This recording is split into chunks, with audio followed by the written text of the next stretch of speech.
Hello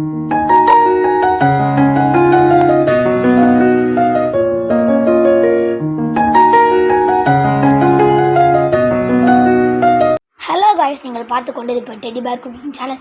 இன்னும் நம்ம வீட்டில் என்ன பண்ண போகிறோன்னா cheese ball, potato cheese ball. ஓகேவா? அது வீடியோக்குள்ளே போகிறதுக்கு முன்னாடி லைக் பண்ணுங்கள், ஷேர் பண்ணுங்கள், சப்ஸ்கிரைப் பண்ணுங்கள். முக்கியமாக பெல் ஐகானை தட்டி விட்டு வீடியோக்குள்ளே வாங்க. Let's get in the video. 4 உருளைக்கிழங்கு எடுத்துக்கோங்க. அதை வந்து உங்களுக்கு ஏற்ற மாதிரி கட் பண்ணிக்கோங்க. எங்களுக்கு ஏற்ற வந்து ஒரு பெருசாக, சரியா? அதுக்கப்புறம் நீங்கள் என்ன பண்ணால் உருளைக்கிழங்கு முழுகிற மாதிரி கொஞ்சம் தண்ணி ஊற்றிக்கோங்க, சரியா? உருளைக்கிழங்க நீங்கள் 4 விசில் விடணும், ஏன்னா அது மசிக்கணும்ல. அதனால் 4 விசில். உருளைக்கிழங்கு தோலை மட்டும் உரிச்சிட்டு அதை நல்லா மசிச்சதுக்கு அப்புறம் உப்பு, வெறும் மிளகாத்தூள், அப்புறம் கரம் மசாலா. நாங்கள் என்ன பண்ணாலும் எல்லாத்துலேயும் ஒரு ஸ்பூன் போட்டிருக்கோம். உங்களுக்கு எவ்வளோ தேவையோ அவ்வளோ போட்டுக்கோங்க. முக்கியமான விஷயம், உருளைக்கிழங்கு நல்லா பிசையணும். அப்படியே கையெல்லாம் அப்படியே ஒட்டக்கூடாது, சரியா? அந்த அளவுக்கு இருக்கணும். எங்கள் அக்காவுக்கு இப்போ நிறைய கோல்டு இருக்குது, அதனால இப்போ நான் எங்கள் வாய்ஸ் கொடுத்துட்ருக்கேன், சரியா? முக்கியமான சொல்ல மாதிரிறேன். நீங்கள் வீட்டில் எவ்வளோ லீவெலாம் போகுது, சரி? New year happy new year, advance happy new year, சரியா? அப்புறம் முக்கியமான விஷயம், பாய். கண்டிப்பாக இந்த சீஸ் பாலை வீட்டில் கண்டிப்பாக செஞ்சே ஆகணும். முக்கியமாக நியூ இயருக்கு நீங்கள் சாப்பிட்டே ஆகணும். எங்கள் வீட பார்த்தா செய்யணும், சரியா? இப்போ நாங்கள் பிரெட் கம்ஸ்க்காக ஒரு 6 பிரெட் எடுத்துகிட்டு அதை டோஸ்ட் பண்ணி மிக்சியில் போட்டு நல்லா பொடியாக எடுத்துக்கோம். ஏன்னா பிரெட் கம்ஸ் முக்கியமாக தேவையில்ல. இப்போ நம்ம வந்து ஆல்ரெடி மசிச்சு வச்சுருக்க உருளைக்கிழங்கு எடுத்துக்கோங்க. மசாலா போட்டு மசிச்சு வச்சுருக்கோம்ல, அந்த உருளைக்கிழங்குல நம்ம என்ன பண்ண போகிறோம்னா 1 கப் மைதா நாங்கள் கொஞ்சம் கொஞ்சமாக ஆட் பண்ணிக்க போகிறோம். ஏன்னா அந்த உருளைக்கிழங்குல ஈரப்பதம் இருக்கும். அப்போது ஆயிலில் வந்து ஃப்ரை பண்ணுறப்போ ரொம்ப தண்ணி பிடிக்கும். அதனால் வந்து நம்ம மைதா கொஞ்சம் கொஞ்சமாக தேவையான அளவு கட்டியாகிற வரைக்கும் நல்லா பிசைஞ்சு வச்சுக்கணும்.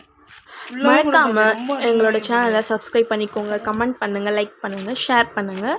அடுத்த வீடியோ உங்களுக்கு என்ன வேணும்னு சொல்லிவிட்டு மறக்காமல் கமெண்ட் பண்ணிவிடுங்க. இப்போது நான் எல்லா மாவையும் கொட்டி நல்லா பிசைஞ்சுக்கிட்டேன். இப்போது அது நல்லா கட்டி ஆகிடும். அந்த ஸ்டேஜில் வந்து அதை தனியாக எடுத்து வச்சுட்டு இப்போது பிரெட் க்ரம்ஸை அரைக்க போகிறோம்.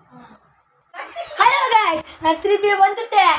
முக்கியமாக வேலையாக போயிட்டு வந்திருக்கேன். இப்போ என்ன பண்ண போகிறோம் சொல்கிற மாதிரி. அவங்க சும்மா 2 பால் ட்ரையல் சும்மா போட்டு பார்த்தோம். அது எப்படி வரும்னு எங்களுக்கு தெரில.